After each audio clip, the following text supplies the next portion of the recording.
Robservations with Robert, Meyer, Burnett.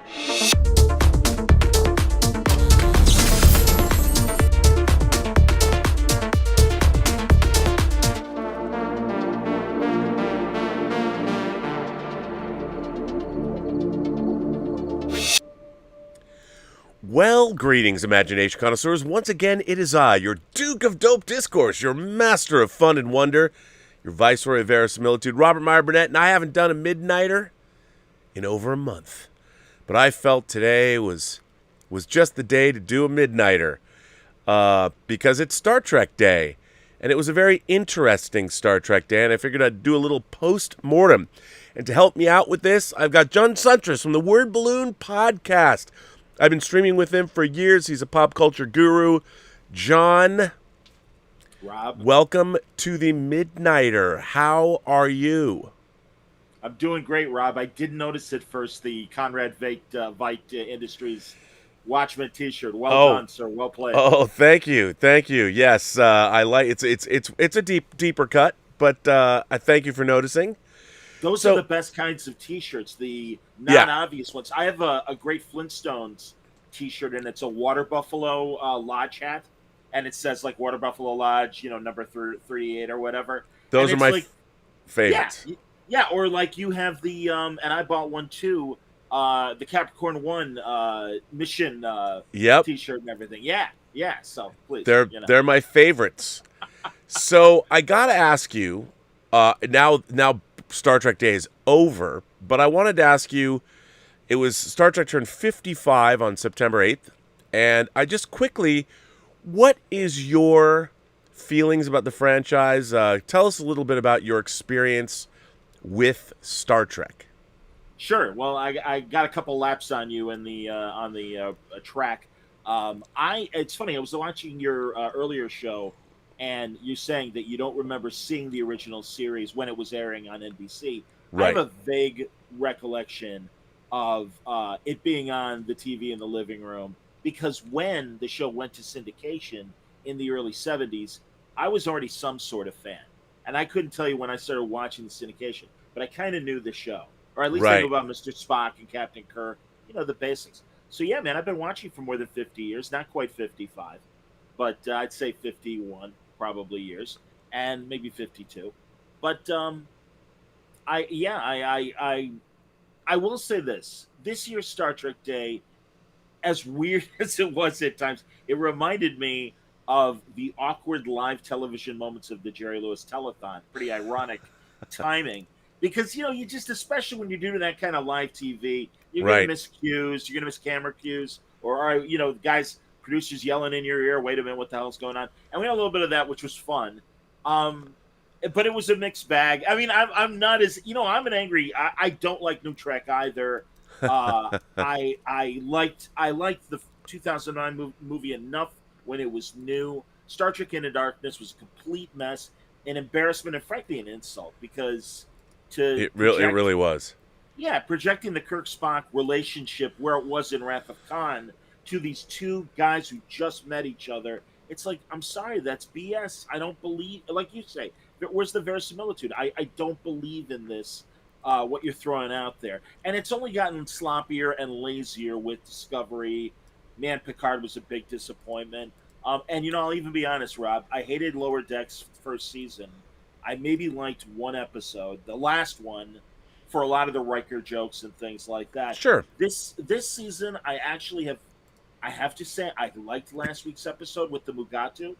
I thought it was it was the most Star Trek interesting idea that they carried throughout the episode. So I was really relieved at that. And also, if I may, before we get into Star Trek Day, I've figured out what I don't like about Lower Decks. And that is, obviously Mariner is another Burnham, that she does everything. She's the hero of every story. First of all, she's Sergeant Bilko of Starfleet. Right. Where if anyone watching remembers, Phil Silvers doesn't really want to be in the Army, and it's just a great dodge from civilian life. And you get that in the Steve Martin movie too, to a lesser degree.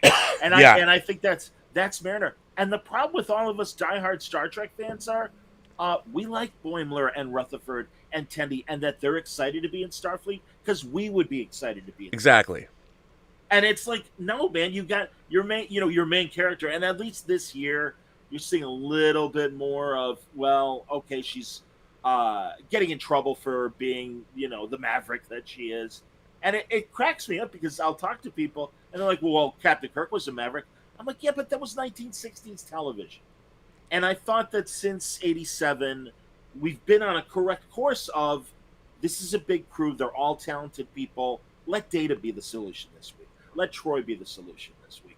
And I mean, we don't know this Discovery cast. That's what we've talked about this a million times. Right. I mean, getting to Star Trek Day, the one thing that excited me the most was the Strange New Worlds news.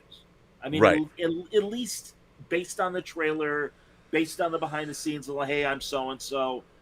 Okay, I mean, I on the one hand, I love the fact that M'Benga is going to be part of the cast because he was always a cool character, and as I'm sure happened to you, the M'Benga scenes would usually get cut in syndication. Right.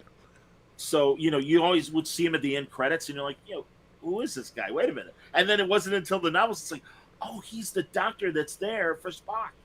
So that almost makes sense for Strange New Worlds. Although, as a guy, as you say, 1 foot in the grave, I was excited to see a Dr. Boyce. And I hope he is... a man, he carries around a case with martinis in him, or in it. One, and it's great to see an older mentor, and I think that that is the one, if you will. I mean, ageism is almost as bad as cases of racism. Just ask any director or writer who doesn't get jobs anymore and still is vital. And I think it would have been nice to see Boyce in that role, and maybe he will still be. I doubt it. I have a feeling, and I'd even be shocked if we get Dr. Boyce has to be on assignment at Starbase, whatever. So M'Benga's, this new Dr. M'Benga, and it's fortuitous because you have a Vulcan on board, blah, blah, blah. Well, I mean, here's what I have so many thoughts. First of all, I don't like to be mean when people do work. But the two girls that hosted tonight's event, of all the people, I mean, I think of people I know like Ashley V. Robinson, who she and her husband do the Jupiter Jet comics, Jason Inman, is incredibly knowledgeable when it comes to Star Trek. They've got fan credibility. They could have been a great host couple for this event.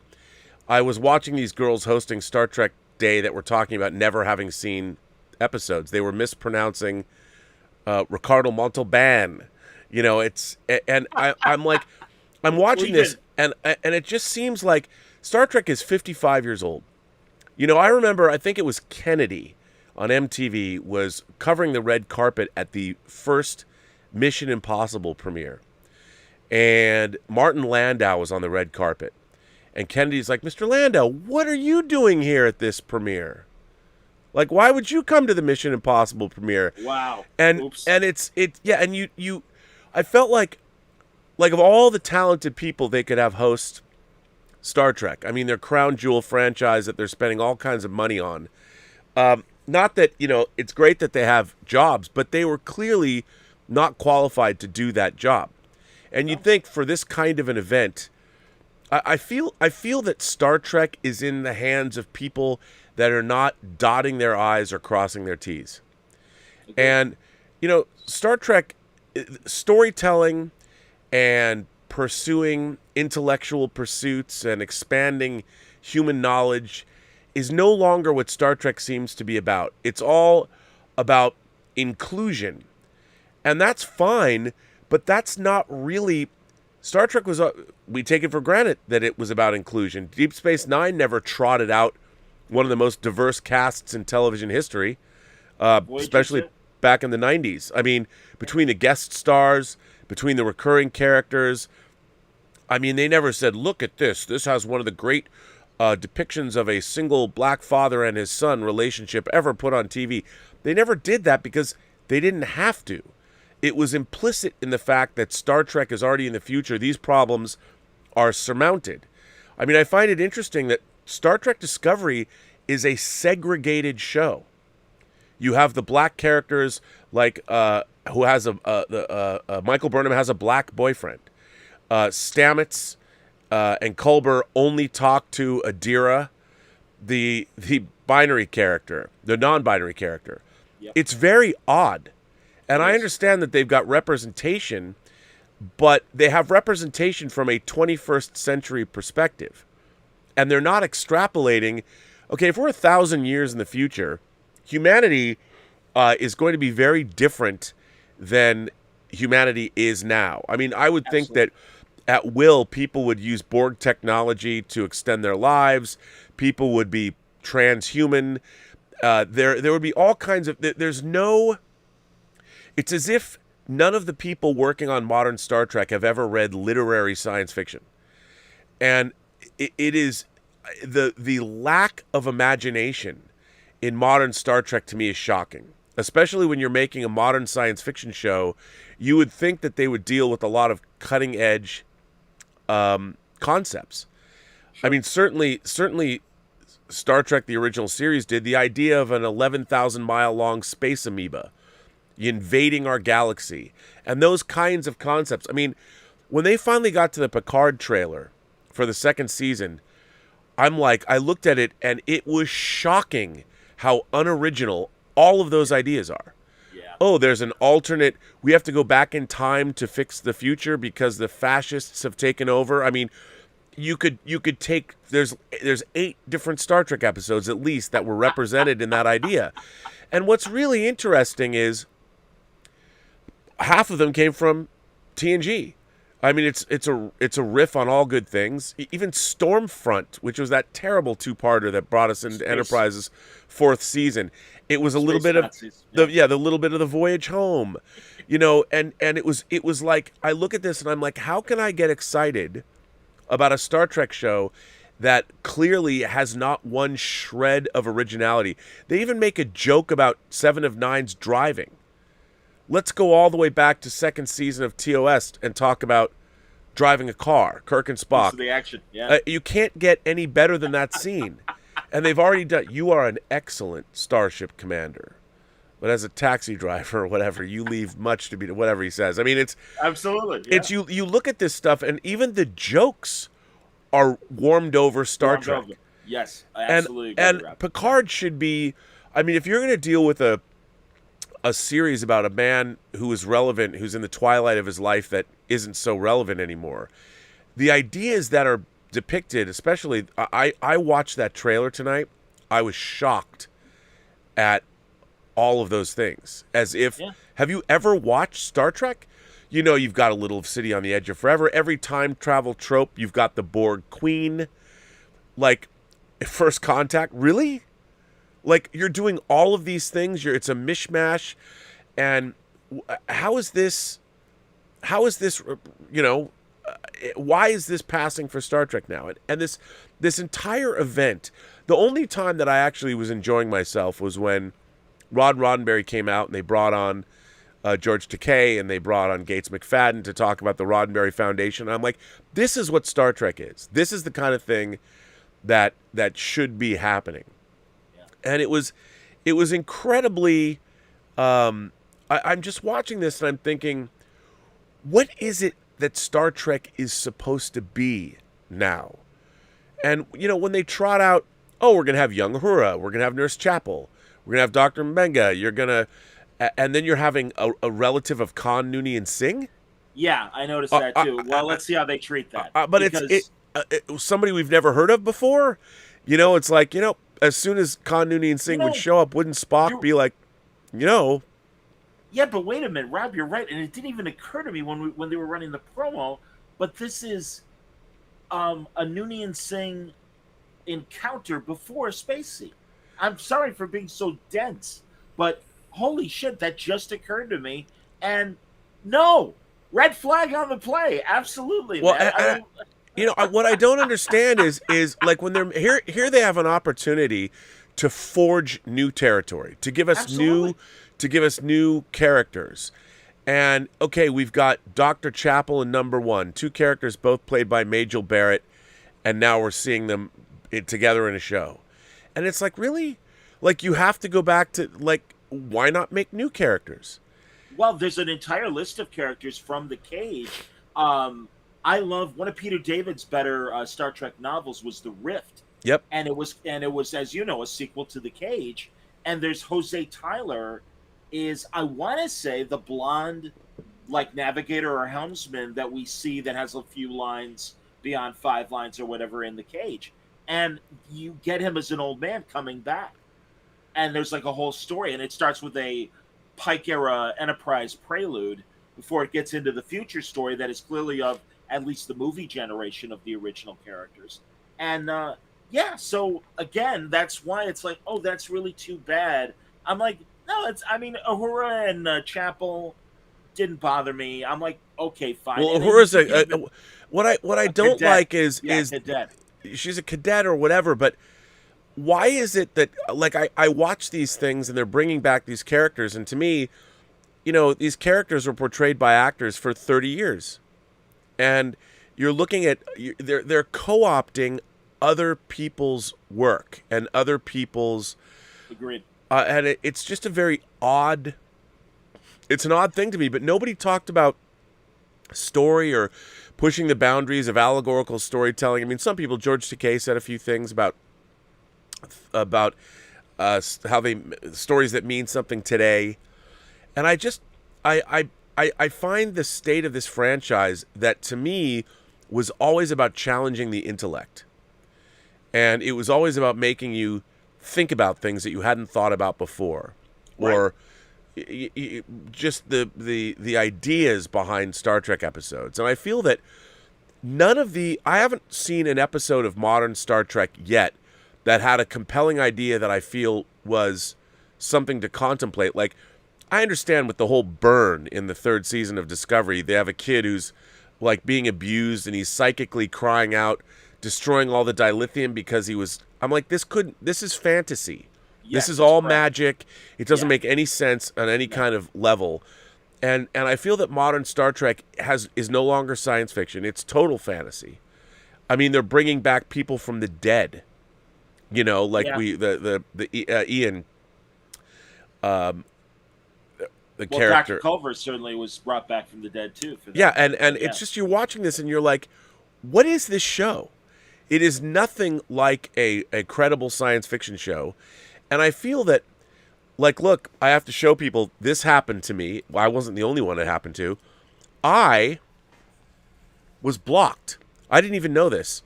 I was blocked by Star Trek on Paramount+.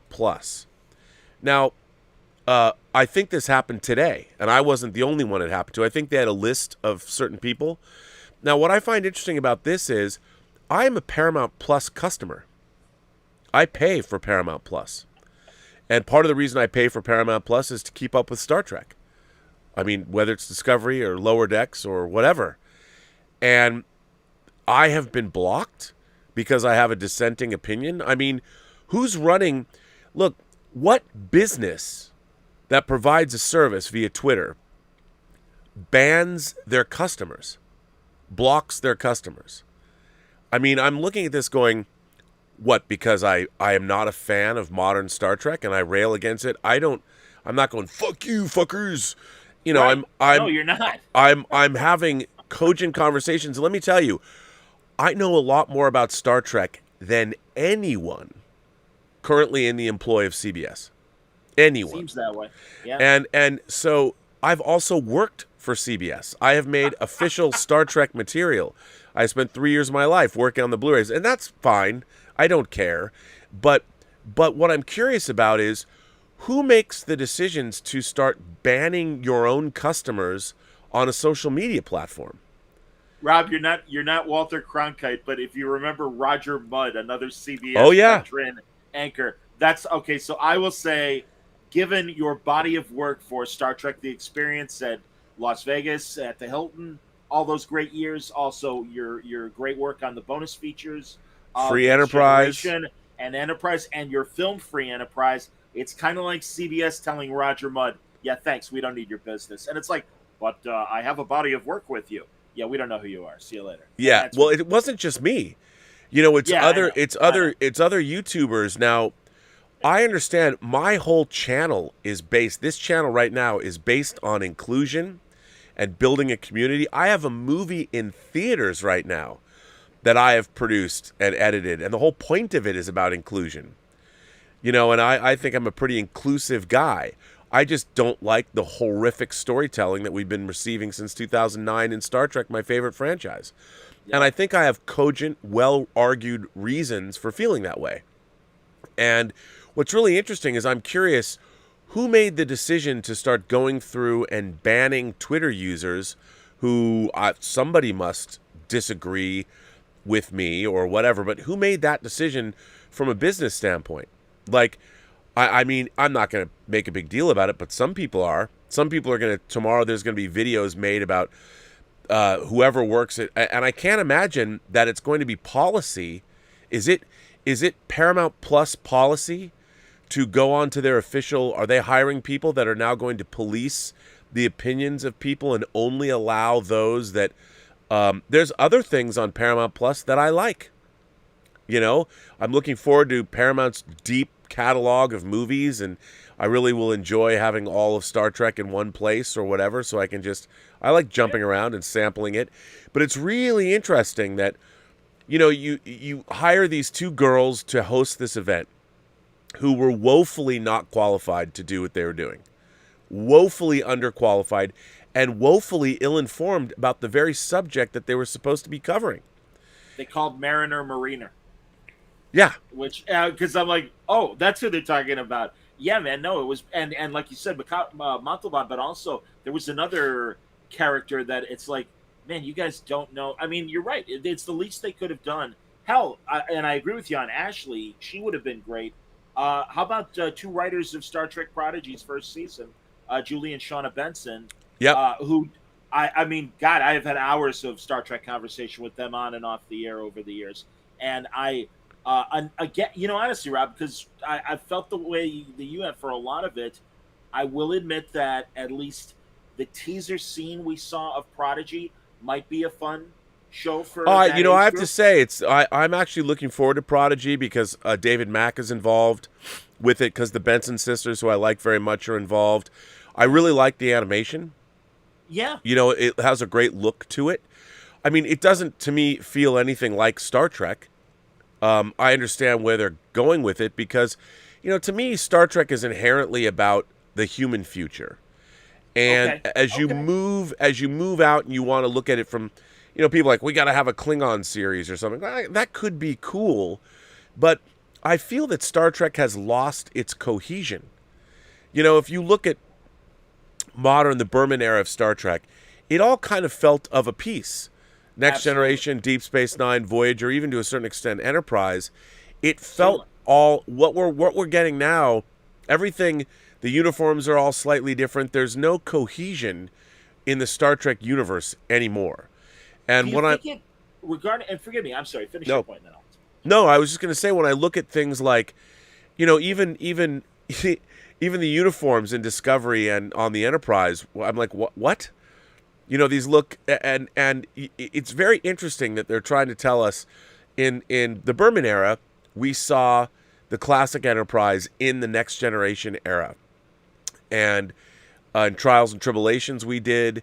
In Enterprise we saw the Defiant. So the design of it all worked. Right. And this they made sure that everything matched. Yeah, and now this idea of this visual reboot, they're trying to tell us this is canonical Star Trek. And you look at this and you're like, but it isn't. Is it? Do you think it's purely merchandising? Because I know, and you're right, I know you've made this point about J.J. Abrams before, of why else would C-3PO have a red arm? But to be able to sell them with a difference to classic C-3PO. So yeah, I mean, there was that, and I don't know if it's real or not, because I don't know enough people in the background to confirm, but there was that persistent rumor that it had to be like 25% different. Well, I keep hearing that. Maybe there's some truth to that. I can see that because the Star Trek licensing, having worked on Star Trek for, like, I'll tell you this from my own experience. When I hosted, here's another thing. I hosted the 25th anniversary of Star Trek: The Next Generation, the roundtable that's on the season 2 Blu-ray. I host a conversation with the entire cast, including Will Wheaton. There was a moment at the end where in the conversation they were talking about were they going to be rebooted? Because the original cast had been rebooted. Would they reboot the Next Generation cast? And it was very funny because Patrick Stewart says, well, I already know what that's like because James McAvoy played a younger Professor X in the X-Men movies. And it was a really charming conversation. Well, when that was submitted to CBS, I was told, the note I got back from the lawyers was, you cannot speak about the J.J. Abrams. You cannot mention J.J. Abrams' Star Trek. This bit of the conversation has to be removed. And I was like, what? And it was a very interesting note. And I said, but this is just a roundtable conversation with actors in the real world talking about something very relevant that has happened within Star Trek. They said, no, you cannot mention anything about the J.J. Abrams Star Trek films in these documentaries. Neither in your Enterprise documentaries nor in your Next Generation documentaries. And I thought that was quite telling. You know, it was quite odd because the licensing deals are different. But to me, I mean, there's one thing to be critical of something, and I've been highly critical of Star Trek because it should be better. You know, they should have people. It's what I feel like. I feel like I'm watching Star Trek made by people that don't know Star Trek and haven't done their homework. And another thing, when Nicholas Meyer came on board and did Star Trek 2, he didn't know Star Trek either, but he knew classical literature. He was an author. He was a playwright. He'd made films before. And so he understands literary structure. And science fiction is an inherently literary genre. And he had probably read a lot of the great canonical works of Western science fiction, like Dune or Stranger to Strange Land. And I feel like when I watch original Star Trek was written by some of the greatest fantasists at the time, whether it was Richard Matheson, whether it was Robert Bloch, whether it was Samuel Peoples, or whether, Theodore Sturgeon. Yeah. I mean, these were people that were writers. They were working in many mediums. They jumped between short story writing, novels, and television scripts and plays.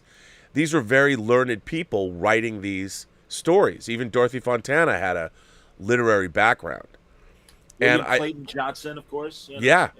I mean, and I feel that we're watching Star Trek made by people that have only ever watched movies and television. Right. And so their knowledge of science fiction as a genre is incredibly limited. And so the ideas aren't there. Their depiction of AI, which they keep going back to, both in Picard and in Discovery, is 6th grade level at best. And once we've had movies like Her come out, Spike Jonze's Her, well, there's a depiction of AI that would have been much more at home in the Star Trek universe, as opposed to some tentacled, and even the idea of, well, we've built a slave race in Picard that's anthropomorphized to look like human beings.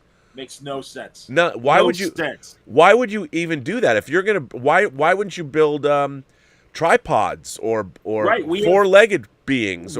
We have more efficient robots now. Yes. Than what are depicted in the 24th century. That makes no sense. I am so with you on that. Robot Wars has more sophisticated with the little Roomba with the chainsaw on it and stuff. That's more efficient than, oh no, I'm going to blow up cars. It's like, yeah, okay. You know, and you look at this, and then apparently there's some great AI intelligence that wants to get rid of none of that makes any sense. When you think about the logistics behind all of it, that doesn't make any sense. That comes back from the 50s and the 60s, Tobor or something. And I watched this.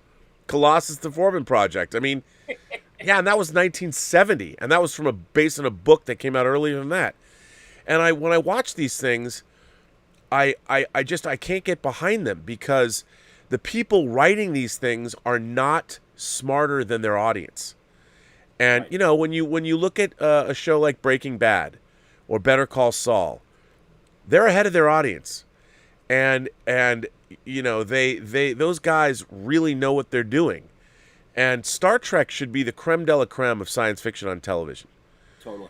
And when we've got things like The Expanse that's based on a book series, or you have other things that are much smarter than modern Star Trek, And I understand right now that everybody wants to have inclusion and all of that, but the stories that they're telling have been letting those characters down.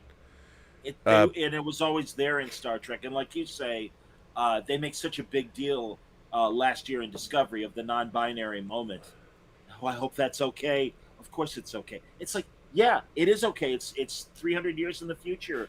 You're right. We aren't going to look at sexuality the same way, and it's insulting to us because Star Trek was always like this. You don't have to remind us about inclusion. You don't have to remind us. I mean, the tagline on the new Discovery trailer is, we all work together, and it's like it's Starfleet. No shit. That's kind of the credo. That's why they're all there. That's why they've always been there for the 55 years we've been watching and reading about this stuff. You don't have to hit us over the head with that. And the same thing with Lower Decks. Oh, we'll do it if we're friends. Is this an adult, like Rick and Morty cartoon, or is it My Little Pony, the Star Trek edition? Because Friendship is Magic is great, but I don't understand why you keep hitting us over the head with it every week on Lower Decks and even Discovery again. And it's like, wow, what a revelation. If we all work together, we can achieve a goal. Jesus, I mean, they cracked that code in the old Westerns of the 30s and 40s with posses and things like that. And, the wagon train to the stars didn't have to happen for us to realize, it'd be better if we all worked together. It's ridiculous, man. Well, it is. And I watch these things and I feel as a viewer, it's incredibly insulting. Because, look, you got Kirk talking about bigotry on the bridge of the Enterprise and Balance of Terror. When Styles is looking at Spock, accusing him of being a Romulan, and Kirk just flat out says, "There's no place for bigotry on my bridge." This was in 1966. And nowadays, and it was bold then. Yep. And nowadays, bravery. Yeah, and that's why when I look at Star Trek, I feel that it is a monumental failure of imagination. Yeah. And writing and scholarship, and that's why, people are like, when they accuse me of things like racism, I'm no. It's not about. I have no problem if you have a strong black female protagonist, but she's a horribly written character. Yeah, and it's a shame because Sunita Martin Green is a good actor. She's given. Yeah, same with Anthony. That entire cast deserves better. But continue, please. No, absolutely deserves a lot better. I mean, I think about characters like Ripley, an Alien. That was a character that was introduced in 1979, and here's a woman that's telling. There's the old joke that woman tells men what they should be doing to save their own lives, and she winds up surviving and living with the cat. I mean, it's and they should have listened to her. But it's true. I mean, you have science fiction is full of strong female characters. Genre television, Buffy Summers. You go back to the Touchstones. Hell, the Bionic Woman. I was in love with Jamie Summers when I was a kid. Oh yeah, absolutely. And you look at this, and they're acting like they're the first people to ever have these kinds of characters, and yet everything revolves around Sonequa Martin Green's character of Michael Burnham, and it's so un-Star Trek, because Star Trek is about people working together to achieve a goal. And she is, must do things her way, and the open defiance. That's why, again, in season 3, thank God the Admiral from the future is like, hey, sit down. Right. No, you don't get your way. And by the way, you've crossed the line so many times. We're taking away your first officer position. And it's like, it's about time. And also that galling moment where she's telling Saru, "Oh, you're doing the right thing." It's like, shut up. Yeah, we know. Right. You're insubordinate. And again, that's why I hate Mariner so much on Lower Decks. And is she a badass? It's like, no. We like Star Trek. We would love to be Rutherford or Tilly or Tendi or Boimler on Lower Decks because it's like, oh my God, I can't believe I'm here. This is great. Well, it's not great to me. Fine, then leave the show. And I realized that I don't understand because clearly Mike McMahon is a massive Star Trek fan. Right. And that's infuriating because clearly the DNA is there. Dude, when they had the Eric's alien last year, that was a great moment. Even the Pleasure Resort Planet, where you had a couple Captain Pikes on the beach beeping at each other. It's like, no. So, and I'll tell you another episode I like from Lower Decks this season, and I had to think about it. But the more I think about it, I liked it was the collector episode. Right. And and it was like great. God, it didn't even again occur to me right away that the giant skeleton in the blue original series uniform is probably Spock too. Right. In the earlier animated series. I'm like, all right, that's funny. I would have rather they slowed down, because that's the other thing that drives me nuts about Lower Decks is it's that college improv group concerned about, all right, we're not sure if this material is funny, so we're going to say it really fast and really loud because that's funny, right? And it's like, no, that's just projection. You need actual jokes to be funny. What I found also very telling in this whole Star Trek 55 year, the original animated series had no presence at all. And wow, you're right. Good none. Lord. They didn't even acknowledge they've got 2 Star Trek animated shows, and they didn't even acknowledge that you had a Gene Roddenberry produced animated, award-winning animated series that had all the original cast, with this exception of Walter Koenig doing voices. Yeah. And it wasn't represented at all. Even in their countdown of Star Trek shows, no animated series. That's a good point. And you're absolutely right. And again, smart writers. I mean, again, the same people that were writing the original series were writing episodes of the animated series. And as we all know, yesteryear is, I don't care what Gene Roddenberry says, it's the greatest Spock as a child story of Star Trek. Well, and it's also been incorporated canonically. I mean, J.J. Abrams touched on it. They ripped it off basically. Yeah. And it's amazing to me that these things are allowed to stand, especially that they're making animated shows. They want to pretend like they're doing everything for the first time. And like I was trying to explain, my fandom for Star Trek was not just watching a TV show. Today on my show, I was trying to explain that, look, when they had the technical manual and they had the blueprints come out, then suddenly my imagination was fired beyond the show.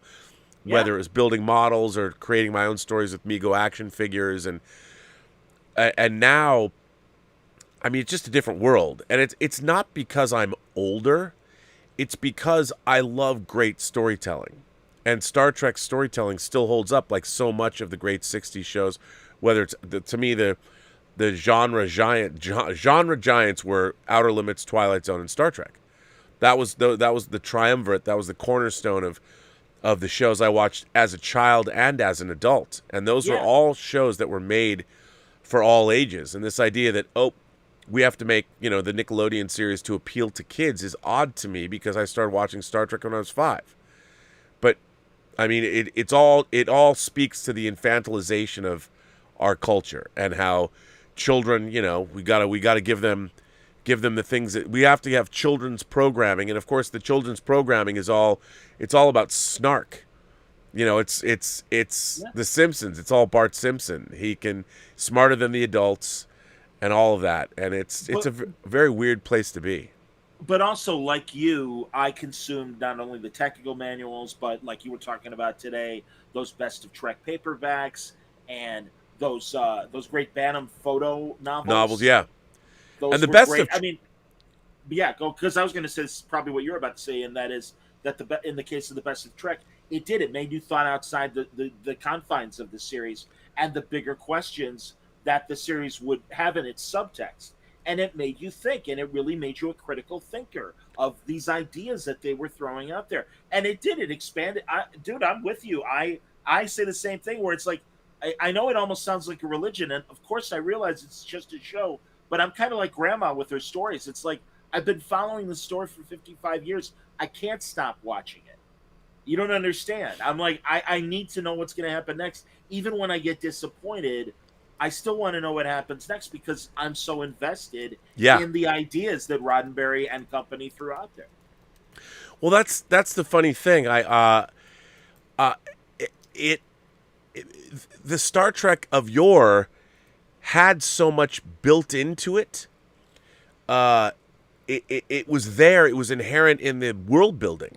Yes. And the authors of these scripts understood, like, okay, we live in the real world that is defined by physical reality, the laws of not just physics, but gravity and space and time and all these things. So they tried to work within the confines of what they knew to be real.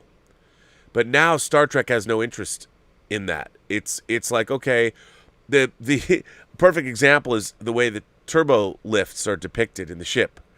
You know, it's such a strange idea that they have these roller coaster-esque tracks in the ship with all of this empty space.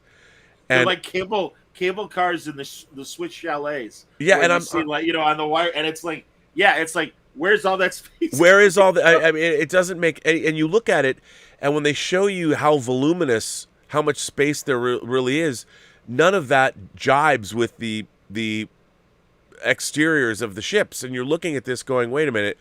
We all know how elevators work in a building. You know, they're surrounded. They're in elevator shafts. That's how they work. Right. The way that the turbo lifts are depicted in Star Trek, my question would be, what producer of a show thought that that was a good idea? That, like, nobody asked. And when I watched that kind of thing, I'm like, the failure of the understanding of what is supposed to be happening here, that these turbo shaft shots have nothing to do with the environment that they're setting up. Cut to, you go to the redesign of the Enterprise for Star Trek: The Motion Picture, and the cutaway drawings, and like Mike Miner and Andy Probert, they knew where everything was. The internal layout of the ship. There isn't that. It's interesting because if you were to look at some of those shots, like there was that big battle, the big fight scene in one of the turbo shaft elevators, and the very space that they're depicting is way bigger than the actual ship itself. I mean, it's demonstrably, and when you look at something like that, I watch this and I feel that I'm insulted by it. I'm like, you're asking me to believe something that even within the confines of your own reality can't possibly work. And when they're doing something like that, how am I supposed to buy into their show? Oh, a kid crashed on a planet, so he's linked with dilithium? You know, so the burn happens and he can... First of all, if he cries out in terror, the psychic reverberations, I don't think they quite understand the distances that we're talking about here. You know, and when the red angel appeared, and you saw throughout the galaxy these beacons of light appeared all at the same time, and I'm thinking, you do realize that would never happen because they were not in equidistant positions, and the speed of light, it would take you thousands of years before you saw those beacons light up, because it isn't instantaneous. And when I watch something like this, I can't get behind it. I'm like, this is somebody who doesn't understand physics, doesn't understand how things work in the universe. There isn't even a rudimentary knowledge of the most basic science. And when you watch this stuff, it's like, I can't watch it if you people who are writing this show are this stupid. And this isn't a personal attack on them, but I'm not making it personal. This is an overall problem with modern Star Trek, and it has been since 2009. Because the reality of what's going on, I mean, beaming from Delta Vega at warp onto the Enterprise and winding up in the water tubes of the engineering section of the ship. I'm just like, what are you talking about? You know, it's like, do you have any understanding of how beaming works? It's site to site. You can't beam on a ship traveling at warp that's racing away from you at however faster than the speed of light. You could never even get your beam. It would never make it. It doesn't go fast enough to make it there. And when I watch this stuff, people are like, well, Rob, it's not real. I'm like, no, but there is a reality within the proscenium of that frame, and they've already explained it all. And modern Star Trek has dispensed with all of that lore. Yeah, that's too much reading, man. I don't want to do that. It's no, you're right about that. In terms of, again, going back to the turbo shaft and everything, I mean, ships are designed to make the most efficient use of space possible. They have to. You know, the U-505 German submarine and stuff is at the Museum of Science and Industry in Chicago. And you see, and now granted, World War II, but Star Trek always extrapolated from that.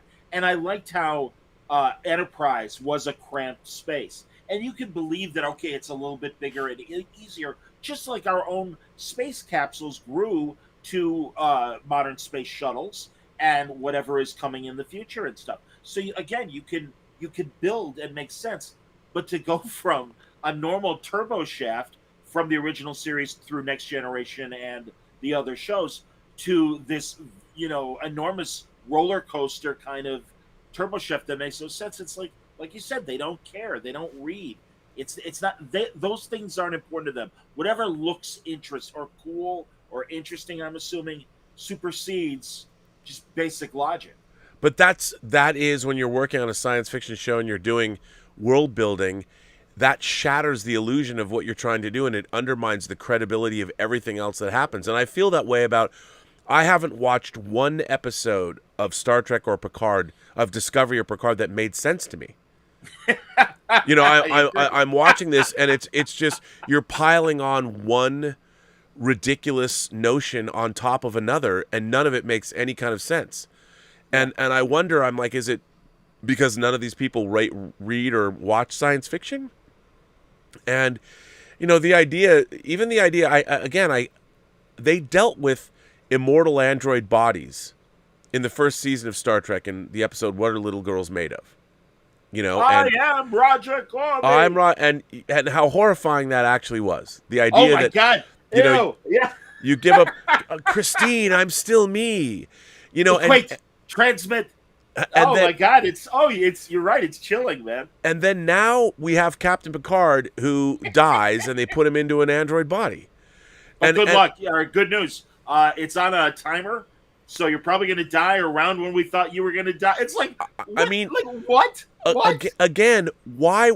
I watched it and I think I'm watching this show going, I understand they have to have Patrick Stewart be in it, but this is just the dumbest thing I've ever seen. It's banal. It's dumb. I can't. It's not even about whether It's so funny because I get accused of, well, you just like the old ways, and then people are always going. It's always whataboutism. They're always going, what about in this episode? I'm like, yes, I understand that everything was not perfect. Right, there are bad Trek episodes, 100%, man. And The Children Shall Lead, of course, one of the worst. One of the worst episodes of television ever made, not just of Star Trek. Melvin Belli, what have you done? And it's very odd because that's always the arguments. Nowadays, people don't even have cogent reasoning. I ask people, like, why do you like modern Star Trek? Like, what is it? And really what it comes down to is a lot of they like seeing, I like seeing Tilly. She reminds me of me. I can identify with somebody like her. And I think to myself, but do you really think a person like her would make it through Starfleet and would be assigned to a ship like the Discovery? Let alone get promoted to first officer and acting captain. It's like, come on, man. Well, it's because we live in a world now where everybody fancies themselves. Well, if I want to be captain of the ship, I could be captain of the ship someday. Right, just declare it. Exactly. No effort, no actual work for it. You've said it before. Everybody gets a trophy. Yeah. It is that kind of mentality. And it's interesting. I'm always people are calling me, and it's funny because it's only Star Trek fans that do this. The Star Trek fans that like modern, they're always calling me a gatekeeper. I'm like, am I keeping you from doing something? Yeah, that's stupid. Like, have I come to your house and like put up a gate and kept you from your TV? Yeah. No, I've worked in broadcasting for 30 years, folks. Gatekeepers are people actually in power. That they're the people that told Rob, no, you can't have the thing about what the Next Generation thought about getting rebooted. That's a gatekeeper. Right. That's what gatekeepers are. You're not using the word correctly. Rob just disagrees, and I just disagree with a lot of what I've seen. Like I said, I am stunned. Maybe I'm in Stockholm syndrome. Maybe finally they've got to be like, actually I do like Lower Decks. No, I don't think so. But I do. Like I said, I liked last week's episode. Well, there's things in it, but I think fundamentally, Mike McMahon, who created the show, he did the Twitter feed, the 8th season of TNG. Yeah. But even my whole thing about Lower Decks is it's postmodern. It's still a parody of Star Trek, and it's kind of within it they can tell interesting Star Trek stories. But at the end of the day, they're still shattering the fourth wall of what Star Trek is with all of their wink, wink, nudge, nudge. Let's throw in a Mugatu. Let's go. I'd much rather like the show if they were pushing the boundaries of what Star Trek could be, as opposed to being so self-referential. And it's fine that they do that, but I like the show. I like Lower Decks best when it's doing something. It's trying to tell an interesting story that is Star Trek in nature. Well, I did think that, and I liked. Again, I thought it was. We lost your volume there for. Oh. Okay. Hold on. I don't. Maybe it was on your.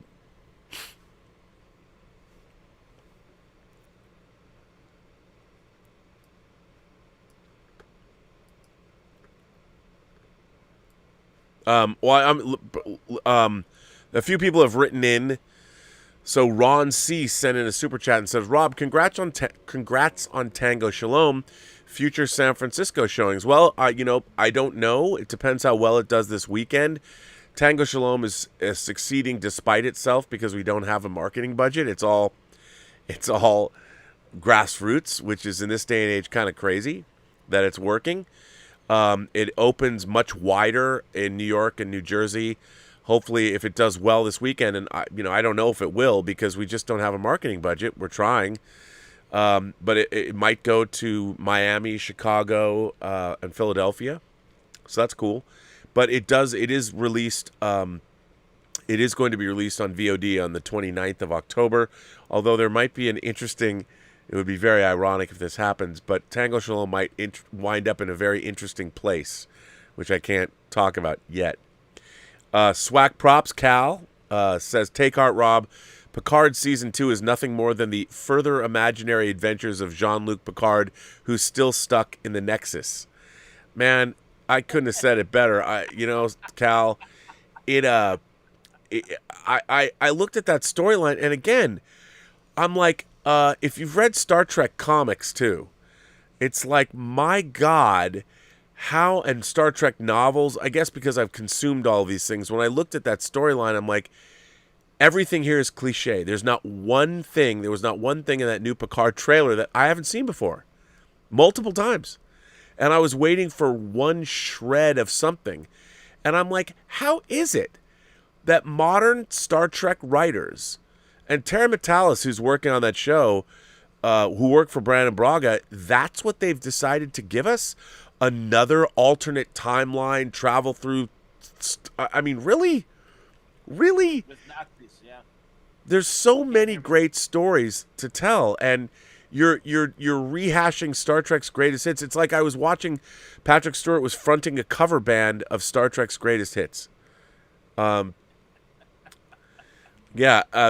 Baker makes a really interesting point. He says, "I'm half white and Hispanic. Wouldn't most people be gray and ambiguous in the future?" Probably. I mean, we'd have, especially 1,000 years in the future that we saw in Discovery Season 3, because you'd be intermixing with people all over the galaxy, and yet humanity, very humanocentric, it seems, 32 in year, what is it, 30, what is it, 30, the 32nd century? Not so good. So, yeah, 200 Watt Studio sends in a super chat and says, "Rob, when talking about Warner Archive recently, you mentioned high bit rates. Can you explain what you mean by high bit rate, and how would I know if my DVD is a high bit rate DVD?" Well, bit rates, any kind of like a digital file, digital media like sound or picture, because music has higher bit rates too. If you have a high kilobytes per second, it means you're getting more information, basically. The higher the bit rate, the better the sound or picture quality. Now, a lot of DVD players or Blu-ray players, you can actually turn on and see what the bit rate is at any... It dips, it changes all the time. But, for instance, if you get a movie... You can put a movie on a BD25 or a BD50. A BD50 is a much bigger disc that has more real estate on it, and you can put a 2-hour movie on a BD25 with a lower bit rate, or you can put it on a BD50 where there's more information. You're going to get basically a better picture. That's what a higher bit rate brings to you. So that's pretty much what it is. But you can see like my player, I can watch and see exactly, because it changes when they encode things. If you're watching, say, a scene that takes place at night, there's less information there because there's so much black, but during the day there's a lot more going on in the picture, so your bit rates are higher. It fluctuates depending. Clint Baker says, "Dude, they don't care. They just want to reboot this for younger viewers in the future. It's sad they don't get it." No, I think what's sad is they don't understand that even younger viewers demand good storytelling. Although I would say that they with things like video games, cut scenes in video games jump over logic. So there's a lot of people that aren't looking for the logic holes that that older audiences look for, because we're still, thinking about physics and how do you get from one place to another. With the spore drive, for instance, the Discovery can just zip anywhere they want in the universe, which makes no sense when you're talking about, there's no sense that there's any distance that needs to be covered. And it's very frustrating. The same thing happened to Game of Thrones. As it went along, it took us a month and a half to get here from King's Landing to come to Winterfell, But no, basically then as the series went on, we don't want to have to deal with those pesky distances we've already established in the show. So let's just, if somebody's being attacked on the other side of the wall, we'll just send a raven that'll go all the way down to Dragonstone. They'll tell Dany that she needs to come back and rescue them on the dragons. And you're talking about 600, 700, 800 miles or whatever in the space of an afternoon. And it got frustrating, like watching the show going, look, I didn't ask you to set up these distances. You set them up already. You dealt with them in the early seasons, and now you're telling me stories where you're asking for the cavalry to show up that would normally take them a month to get where they are, even if they're flying by dragon. And when they do that kind of thing, all credibility goes out the window. But modern audiences don't care about that stuff as much. They're not thinking about it. Sonny Dominguez asks if I'm still thinking about a meet and greet followed by seeing Tango Shalom on Friday at the AMC Burbank. Yes, I am. Let me know, and if you want, I can try and rally the troops. Rally the troops. We're definitely going to do that. Clint Baker says, if Tango Shalom shows up in Austin, I'm going to bring an ocean of people to come see it. Well, I appreciate that. It is. I want people to know that Tango Shalom is very much a family-friendly movie. There's not an edgy bone in its body. I like to say it's a family dance comedy fable. An indie family dance comedy fable. So... And a lot of people, when it starts, they're like, what is this movie and where does it go? But by the end, it gets them. Do you want me to go? No, you're good. Now I can hear you. Oh, you can hear me? Oh, great. Thank God. Okay, good. Yeah, now I can. I don't know why your voice was low. So we've got through these super chats. Yeah, no. I'd continue if you'd like. I mean, no, regardless. it's. So what do you think about, what Clint said? Do you really think that they just want to reboot this? Like, I really don't understand they're just making these Star Trek shows. It doesn't seem they don't have much of a pop culture imprint. They're not, people are not talking about them. They're not water cooler shows. And maybe there aren't any water cooler shows anymore because there's so much content out there, but that's not true. At least you're right in terms of the fragmented audience. But for example, and I haven't been watching regularly, but do you have Hulu? Yeah. Okay, so like Only Murders in the Building, what a brilliant show. My God, oh, yeah. What a well-written, nothing is wasted, everything connects, everything you want in modern storytelling. And plus it's like a parody of those true crime podcasts. They've nailed that stuff. Well, it's so great. Just even the very last line, I won't spoil for people who haven't watched it, but Tina Fey closes her podcast for a very obvious common phrase that to podcasters, my God, I'm still, this is the smile from that line and everything, just pounding the floor laughing and talking to my other fellow podcasters. Like, they nail this podcast stuff so well. It is so true. And Martin Short's, particular direction and everything. Again, oh my God, the one episode that had the whole chorus line homage in it and everything. Just what a brilliant show. So no, there are shows that are worthy of water cooler conversation, but you're right, it's a fragmented audience. Yeah, it's kind of bizarre. I haven't really as far as Star Trek is concerned, I'm not really understanding. Like, look, I get that the people that really like Star Trek Discovery really like it, but I think they like it because it's all characters. They see people that they recognize, and I, because we live in a world now where everybody sees themselves as, well, I want to be this person, and I want to be that. I could be that person. It is, I think, a result of every kid gets a trophy. And I also think it's that it's not interested in having the deep audience that got so much out of the subtext of Star Trek, as we were discussing earlier, and that they really, a lot of people just want their entertainment face front, very simple, very basic. And I mean this with no disrespect. The Marvel movies are great at achieving very direct storytelling, but Right. still have fun with it. Star Trek, it's a combination of we don't want to lose the old audience, so here's a bunch of member berries, as they say in South Park, and familiar territory for you to go, oh, good. Oh, interesting. You're going to do a new Uhura? Well, okay, I'm going to watch that. I like Uhura. I like Chapel. Great. But without, like you said, the deep storytelling of, wait, there's a bigger meaning here. And again, all I can see from Lower Decks is friendship is magic, and discovery. Gee, if we all work together, we could achieve a goal. And it's like, again, no BS, Sherlock. We already, we were there. We learned that in grade school. And again, we just expect more, and especially from a show like Star Trek that was always a leader with ideas. Right. And now it's not even a follower. It's the ideas are they're half-baked ideas taken from other things. Because the people writing the shows now don't, and Michael Chabon, when he was on it, I was really disappointed. I mean, when he starts talking about it's like they've made this show based on one moment in the cage where Spock smiled, which is a production they hadn't defined his character yet anyway, and they're like, why did he smile? Even Akiva Goldsman was talking about that today. Like, I saw that. I'm like, no, that's the whole point. The way Spock has been depicted, he didn't change the way he was. He was already, he had to fight his whole life to be the uber Vulcan. He's more Vulcan than regular Vulcans are because he's had to be a part of both worlds. And this idea they want to make him, we're going to delve into his emotions. I'm like, you guys don't get this character. You don't understand what he is. By the way, I did throw in the link to the live chat. If somebody wants to come on and talk Star Trek, they can. I think Emil Johansson is here. I haven't seen Emil in a long time. Cool. Hey, you got a haircut, Emil. Look at that. Hang on. I got to change the name. See, it's been so long. I got Jeremiah's name up there already.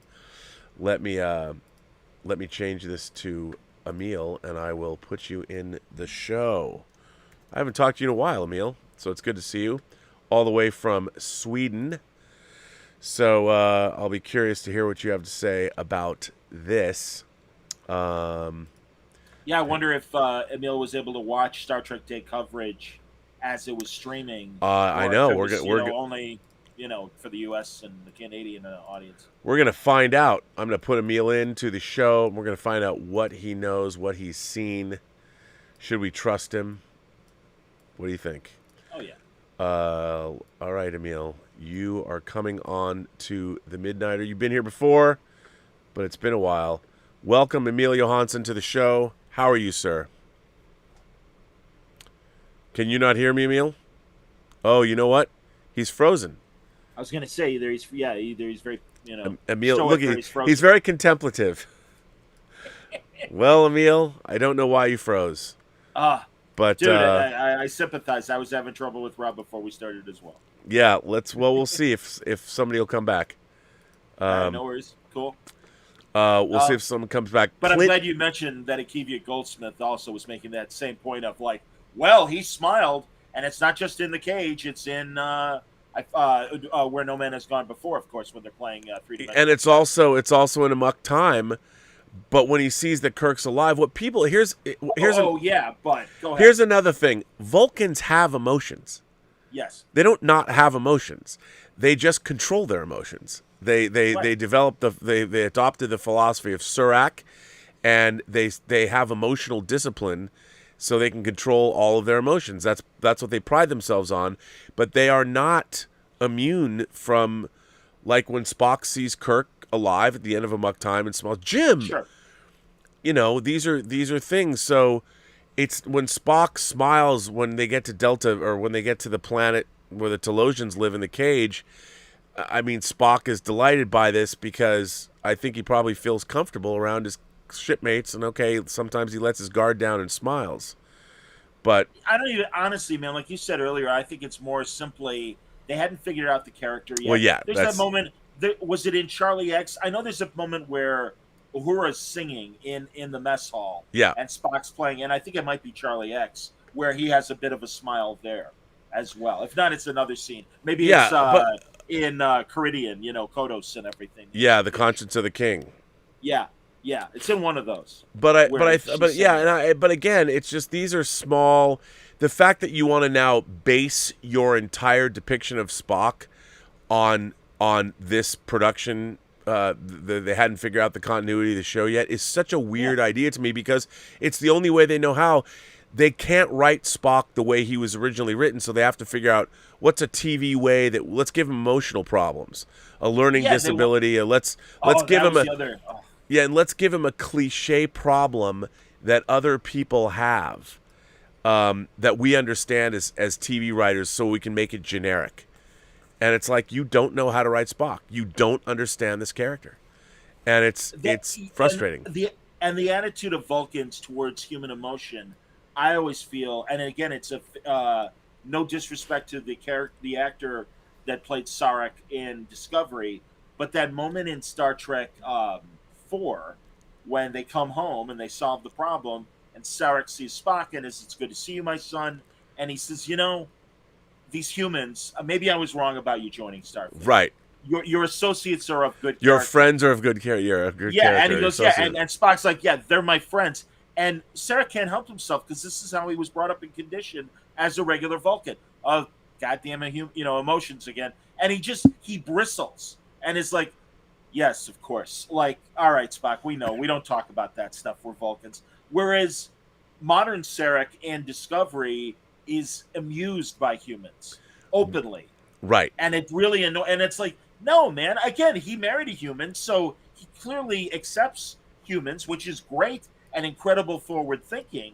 But I also believe that Discovery would have been better served with a different Vulcan raising Michael Burnham, and then you could have some pretty amazing conversations between Sarek and this other potential Burnham adopted father.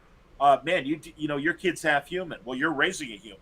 What's that like? Because again, it always makes me feel like, if to put it in civil rights terms, as if Sarek was like that Martin Luther King was the only civil rights leader, and that there wasn't Medgar Evers or Malcolm X or hundreds of others, or John Lewis. And it's like, no, man. I mean, you're making an interesting, complex thing that is discussed in the Best of Trek and everything else. Again, it's very pat. And nope, we're going to keep things closed. You just know Sarek. That's your only Vulcan that understands humans. It's like, okay. Well, that's why, I think that if I was making a Star Trek show, I would demand the writer's room read all of the Best of Treks. And you've got 55 years of history, and I feel the people that are making the show and have been making the show for the last 13 years just don't know it.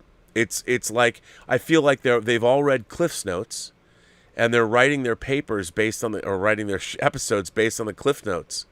Yeah. They've watched the same episodes that everyone else has seen, and that's all they know of Star Trek.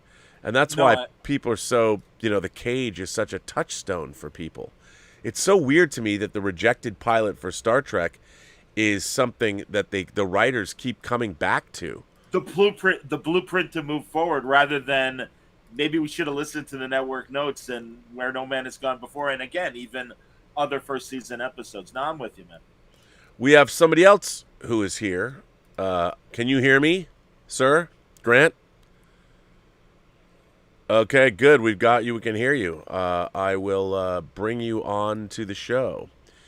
We are about to bring on Mr. Grant Gregory. Man, I haven't had somebody on the show that random viewers in a long time. I like that. So please welcome Grant Gregory to Midnighter. Hello, Grant. Did you see the Star Trek Day live stream on StarTrek.com? I saw bits and pieces of it. It took a lot to try and stomach what I was saying, because it's hard to believe this is what people are going to be growing up as Star Trek. And yeah, I mean, it's a little frustrating. Will Wheaton, the way he does these interviews and the way he runs the lower, it's like, hello, he seems so disingenuous to me. When I watch it, like a used car salesman. Yeah, who knows he has a lemon And this baby will run, baby. It'll run. Yeah, it's and I get it. I mean, but when he hosts the show, everything is so. I don't feel that he is engaged really with what people are saying. It's like he wants to get these responses out. It's quite odd. But I just want to scream "Shut up, Wesley" at the screen every time he's on. It's oh. Yeah, I mean, he's a company man, guys. I mean, yeah, he totally coming from sports broadcasting. This is worse than your Homer broadcaster. I know the Cubs lost again, but wait till next time. It'll be better. And it's like, no. Well, it's funny the way he always has to make sure everybody remembers he was Wesley Crusher too. I always identified with I Deep Space Nine. I never watched it until now. I'm like, why is this about you? It's Star Trek Day, and he was constantly bringing it always back to him, and I was like, it's not about you anymore. Move forward. I would and ask somebody a decent question, like ask a probing question, like no one talks about story or content or anything. It's always let's talk about inclusion. Let's talk about Grant, where are you at in terms? Give us a little bit about your background about the Star Trek franchise. How long have you been a fan? Are you a big fan? And what are some of your favorite elements of the Star Trek franchise? I've been a fan of Star Trek since I was a wee lad. Nan and Pop had the Star Trek movies on VHS. The very first one that I saw was Wrath of Khan. That was my introduction to it. And then once I saw that and everything, they got cable TV, and they went, oh, there's a Star Trek TV series. Do you want to watch it? And I was like, oh my god, this is crazy. And I'm like, why are they so young? And then I got introduced to the original series and realized that while fundamentally the stories are stuff that I'd seen before, this was when it first happened. So it opened my eyes up, and I absolutely fell in love. Like, I mean, I always said when I was younger, when I grew up, I wanted to be William Shatner. That's who I wanted to be. And I mean, I might have purchased online his few of his talking albums because I was obsessed with the guy. Like, yeah. Well, the Ben Folds album's pretty good. I mean, You're Gonna Die. I love that song. Joey Ramone. Dead. Yeah, oh god. So good. Yeah, but like I've been a Star Trek fan, right, into the point where Discovery stopped me doing the one thing that I said I'd never do, and that's stop watching Star Trek. Wow. It stopped me, and then I'm like, well, no, Picard's back. I'm going to watch Picard. I mean, they can't Picard. Like, I mean, it's John Locke. He had input in it.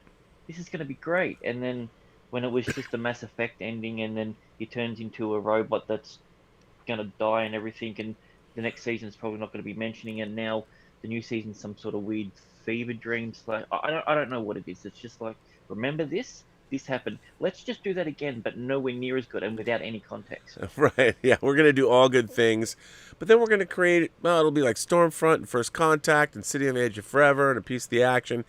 It's like Patterns of Force. Patterns of Force. Yeah, you look at it and you're like, Space Nazis, you got to put the Space Nazis in I mean, you look at it and you're like, have you people seen the show? Like, but they haven't, because there's 800 episodes, and none of the people working on that show, they get their jobs. And I guarantee you, Michelle Paradise is no great Star Trek aficionado. You could see that when she came on stage. They bring her on stage, and although I was impressed that she knew all the names of the planets, and she knew where Saru was going and where he'd been, I'm like, all right, well, okay, I'll give you that. I missed that part of the show. I hope that they do show some of the other stuff. I will say this, and I don't know how you guys felt. I enjoyed watching the orchestra. I thought that was pretty neat. I did too. It just seemed a little thin, and I thought the arrangements were not that great. I mean, I know that music so well. I've been listening to it for so long. I felt that, it wasn't. Yeah, it was all right. It's different when you can hear it on a CD and you got a good system, but when you listen to it, your headphones on a stream that wasn't going past 480p, it's yeah, it wasn't as enjoyable to the ears. I mean, it was much more enjoyable than the new Cinderella trailer, but that's another story. Um, Clint Baker asks a good question. Okay, we're all irritated with where Star Trek is now. How do you think Star Trek could correct itself and bring it back to what it used to be? Better writers. It's that simple. Yeah. Hi McFarlane. Basically make him do the Orville, but make it canon. See, I don't know. I mean, I think Seth MacFarlane, in a way, kind of has a little bit. I like the Orville, but I don't love the Orville. And I think there's a little too much lower decks in the Orville sometimes. I would like to see more.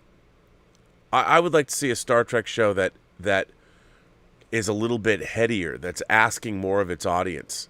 You know, that's addressing like real science fiction themes. Like, for instance, you know, you think about, okay, so you've got modern technology. Rather than having an android body or something like that, what if, you know, there were human beings that could choose to be non-corporeal for a while?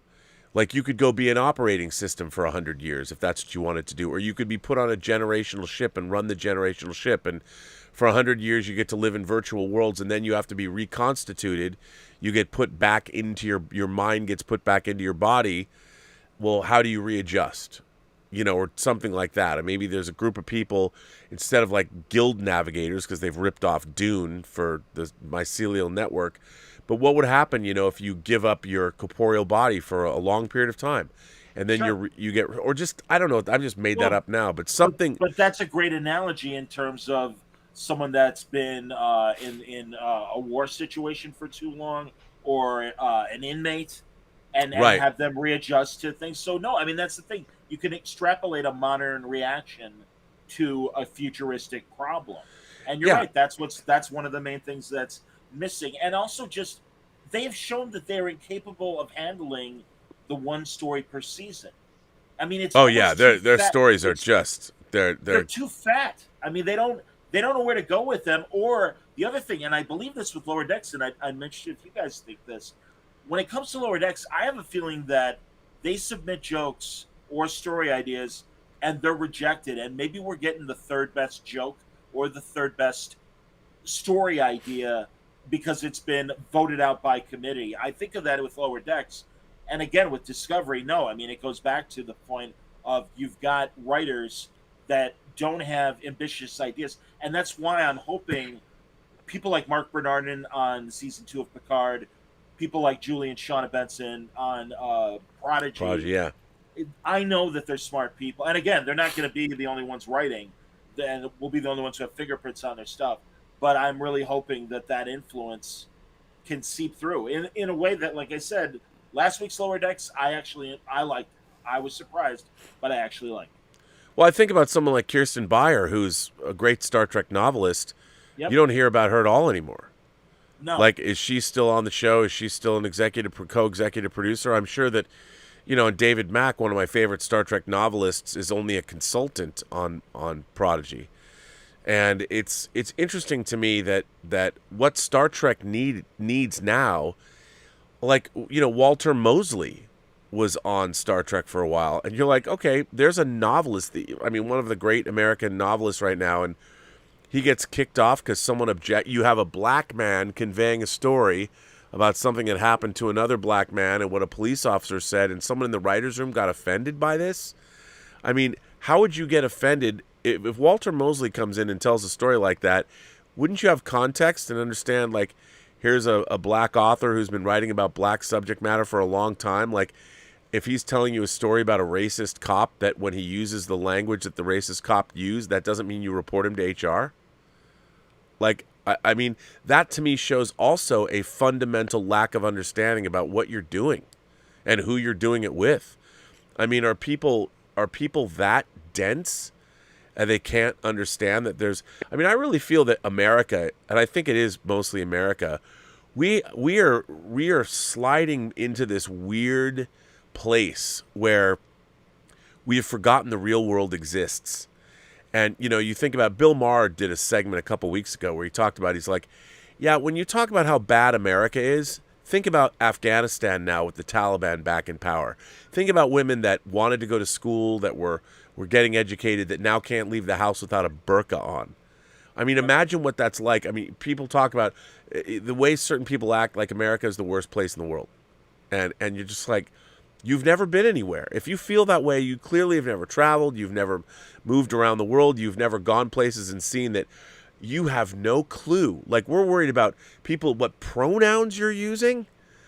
You know, how about women that get acid thrown in their faces because they want to get educated? We don't have any. We become so weird and bizarrely soft and infantilized, and it's the real world seems to have eluded us, and it's bizarre. Well, and I think it's permeated. It's good times. Good times produce that. Good times produce weak problems, and that's the problem that we're getting in.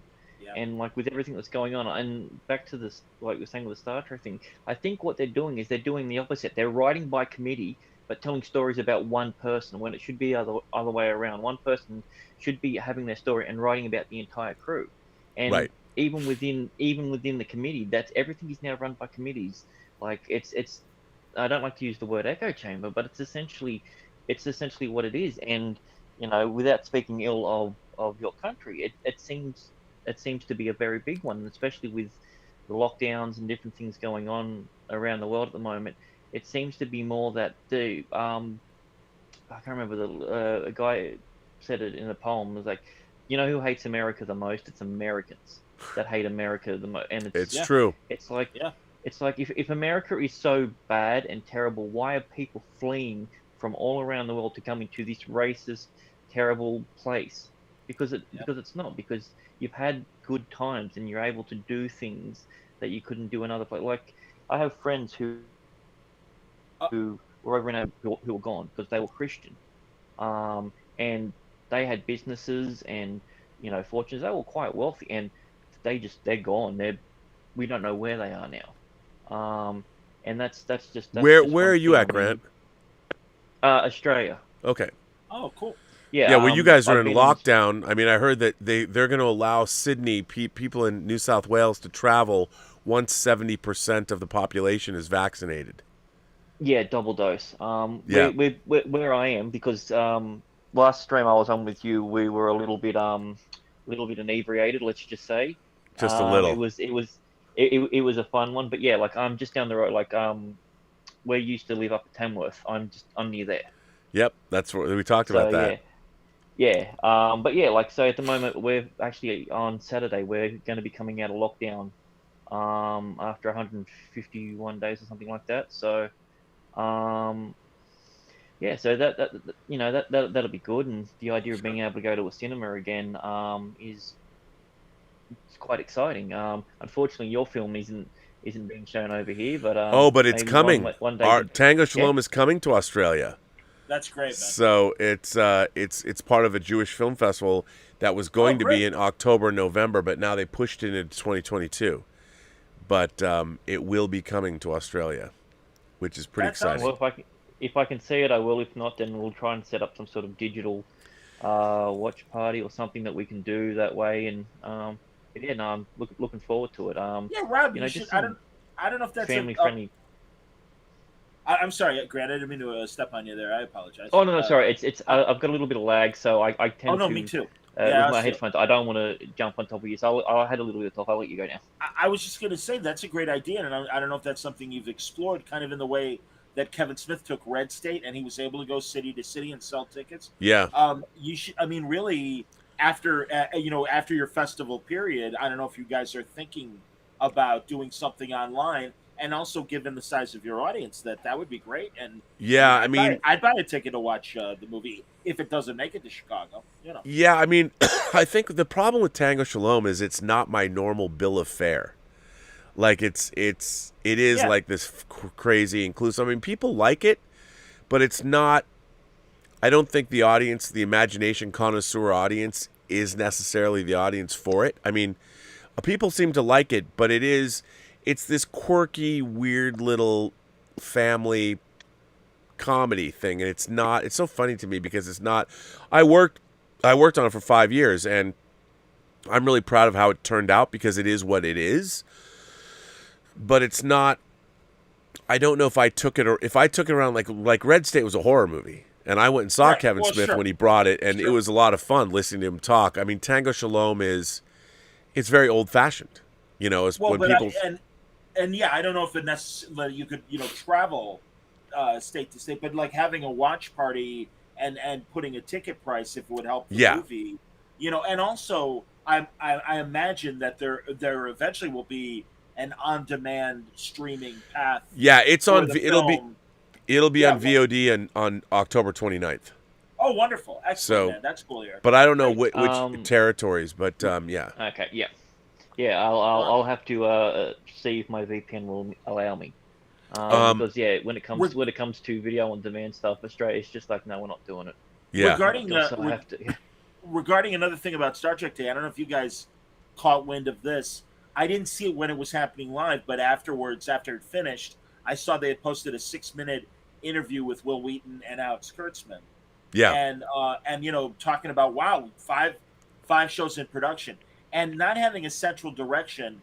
And Alex Kurtzman is in Spain, and I realize that he's got other projects that he's working on, and it's like, but then maybe you shouldn't be driving Star Trek. Maybe you should have a lieutenant as the lead showrunner. Well, that's they got Michelle, but he's doing Manu Fell to Earth now.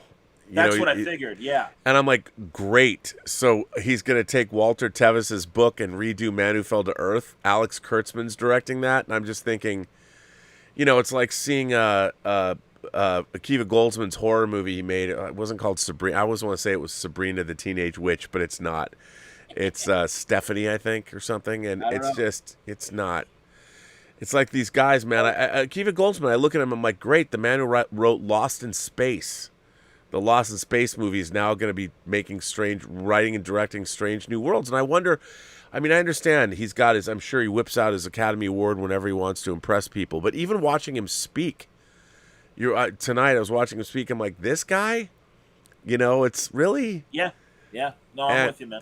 And it's frustrating. 200 Watt Studio asks if Karina Smirnoff will be at the showing. Not this week because she's at a dance competition in Florida. Fair enough. Hey, Rob, would you mind if I bailed? I don't want to. Oh no, you got to go. Yeah, if you don't mind, man. It's it's late my time. And no, I gotta go. I have to go too anyway because I got so much work I have to do. So why don't we bring this stream to an end? Grant, I want to thank you for being here, coming all the way from. Are you near Gunnedah Shire, outside of Tamworth? No. Yeah, no. Other direction? Shire, no. Armidale Shire. So nice.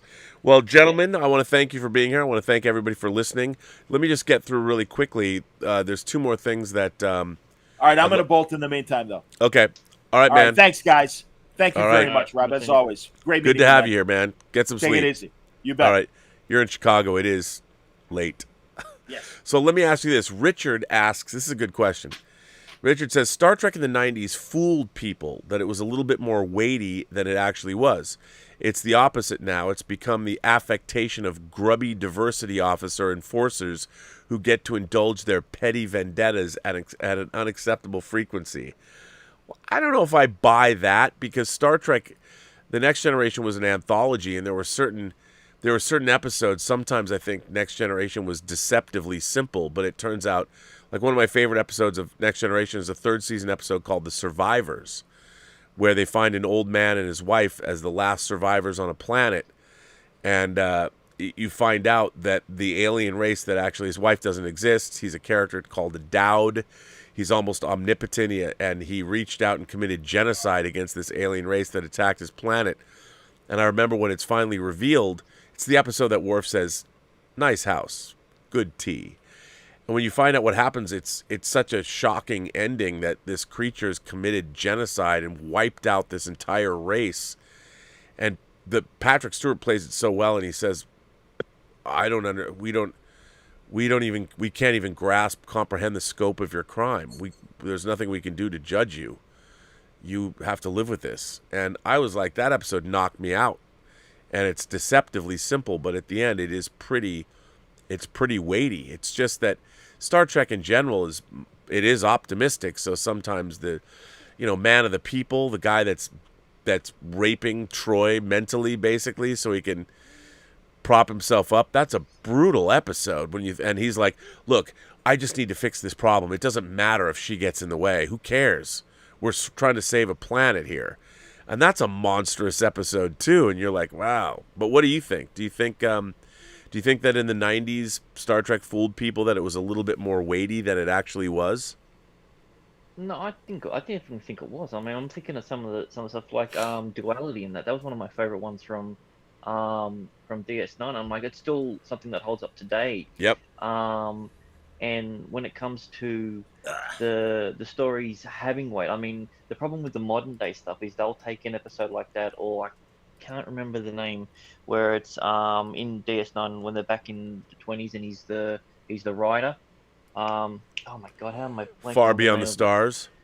Yeah, and they take that and they've gone, well, okay, if this is the 0 level, we need to get to 100. But they remove any of the context of it. I think he's right about the modern day stuff, written by comedian and all that. But for me, when I watched the stuff, I've recently gone back and watched, in the last 2 years, I've gone back and watched everything all over again, and I feel that the weight that the shows had in the 90s was a better suit to how I remember Star Trek, and I think it was perfectly balanced with the times. And I think there's got to be an ebb and flow with certain things. You're going to have silly episodes that don't make any sense, that some bad episodes, but you're going to have those little weighty ones. And I think because we forget the bad ones, and only really remember the really good ones or the really bad. I think it's perfectly balanced for the times with everything. Enterprise is a little bit different. I'll give that a bit more leeway, but I think that's how I would view it. I'd say it was almost perfectly balanced, and that's the reason why I think that was probably the renaissance of, for me, Yep. the best Trek. I could see that, but the thing that Richard says, it's become the affectation of grubby diversity officer enforcers. I love that term, the way that, yeah. I mean, it's such a weird... It's so bizarre. Like you look at people, especially on social media, they're all talking about this inclusion and this acceptance outside of the realm of the real world. That it has no bearing on what it's like to really exist. I mean, it's one thing to talk about all these ideas, but to actually put them in practice. Like, for instance, if you're in a war zone and you're trying to stay alive, is anybody going to care about gender issues or being non-binary or whatever? No, you're going to try and avoid the falling bombs is what you're going to try and avoid. And yeah. It's so interesting that I think people have gone so far up their own asses to talk about all these issues. It's all about them, how they feel and how they want to feel good, and they want everyone else to feel good. I'm like, well, that's great, but that has no bearing on how are you going to eat tomorrow? You know, Yeah. or how are you going to survive in a resource-challenged arena? And, I look at people sometimes and I'm just like, where are we, man? Are you like, I got a letter today. Actually, it was pretty interesting. Well, it was a comment that was left. A guy said he sent me a letter about communism and anarchy. And he was a proponent of both. And I'm like, obviously you've never actually lived in a communist system. Because, I mean, my girlfriend Elizabeth's dad escaped Serbia. You know, and I worked in Bulgaria, which was a former Soviet satellite state, and talked to many people there. And it's really interesting to me. Like, in America, we have a lot of Marxism is big on campuses now. And I'm like, yeah, because no one's ever lived under a Marxist system here. So it's easy for you to talk about it. And it might seem from an academic standpoint as something in theory that maybe you think could possibly work, but it's antithetical to human nature. People want to have their own things. Theory versus practicality is the biggest problem, and they only see, oh well, it's the argument. Well, they did it wrong, and I hate that argument. If I was in charge, I would have done it better. I would have yeah. Sort of thing. Yeah, I mean that's that kind of stuff drives me. That's right, because you know best than all the actual Marxist or leftist governments that were put in power. Look at the 20th century. It's a litany of broken communist, leftist, whatever regimes, and it's not pretty. And whenever I read people talk about it, like, it's even in America, in my hometown of Seattle, we had the BLM riots, and you had people declare part of downtown Seattle was theirs, the CHOP.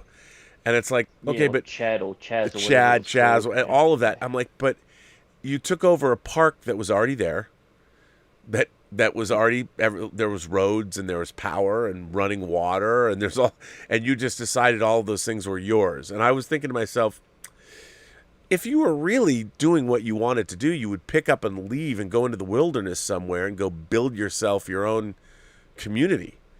But to take over a previously existing place that already has infrastructure that other people had paid for, including taxpayers, is kind of disingenuous, isn't it?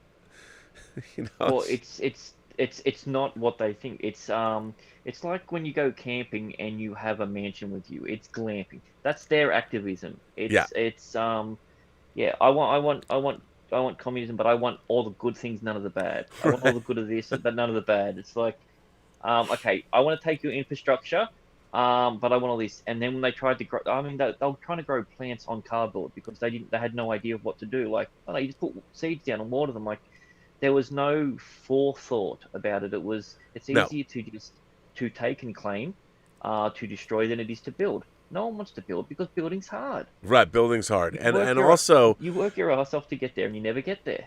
Let's destroy the existing working system, and we're going to tear it down. And I'm always like, well, what are you going to put in its place? Like, anything's better. Anything's got to be better. But it's like, really, good for you. Let's defund the police. How's that working for you? yeah. It isn't. It isn't. It's amazing. Comic Quirks with Jimmy sent in a super chat and says, hey guys, happy to see John again. I'm sorry John left before I read that. But listen, well, Grant, do you have any final thoughts about Star Trek? Yeah, just go back and watch the original series, and you see exactly what an absolute alpha male Chad Shatner is. He was the reason why that worked back then. He had a huge diverse cast without having to go, look, oh my God, we have someone of color over there on this side of this. It didn't matter to them, and that's why it works. Like, pronouns in 30th century stuff, it doesn't make any sense. No. Go watch the original stuff. Love what you love, and if you love Star Trek Discovery and Lower Decks and all that, I'm happy. I'm glad that you get out of entertainment out of something, because at the end of the day, we're all fans of the same thing. We love this series through and through, and if there's one part about it that you love, I'm never going to try and take that away from you. No, all I want to say is that if you love this, there's something just that little bit better. If you love having a sniff of greatness, imagine walking into a bakery when it's just wafting at you. Like, there's so much more, and that's all it is. We just want to spread the joy. So yeah, that's my. Well, that's what I've always said to people. By my disliking something, I've always said that shouldn't take away your enjoyment of it. And I've often said on the show, I said, look, Star Trek Discovery is sometimes, it's going to be a lot of people's first experience with the franchise. And, people that are born today, that are born 20 years ago, watching something that was made 55 years ago is something they were not trained to watch properly. And when I say that, all they see is, wow, that looks so different from, it looks cheesy, I don't like the effects, because there's no understanding of the history of cinema and what you're looking at. Times have changed. Nowadays, the technology has made science fiction, fantasy, and horror movies so advanced that by looking at more primitive things, they look so quaint. And I understand a lot of people can't suspend their disbelief. So all they see is the limitations of the time. And that's very valid and fair as well. Because, I've been watching Star Trek for the better part of a half century. And if I'm talking to somebody who's 25 years old that's telling me they love Star Trek Discovery, I'm not going to sit there and go, shouldn't like that piece of shit.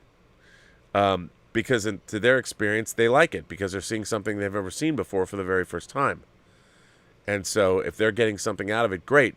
I would say one of the problems with 25-year-olds in general, though, is that our civilization, especially our educational system in America, has emphasized less general education, learning for its own sake, and everyone learns to, I've got to get to this plateau so I can reach the next level, and they're not really learning critical thinking skills, and they're not really learning how to analyze problems, And our educational system has been letting people down because it used to be you had a much more well-rounded education for its own sake.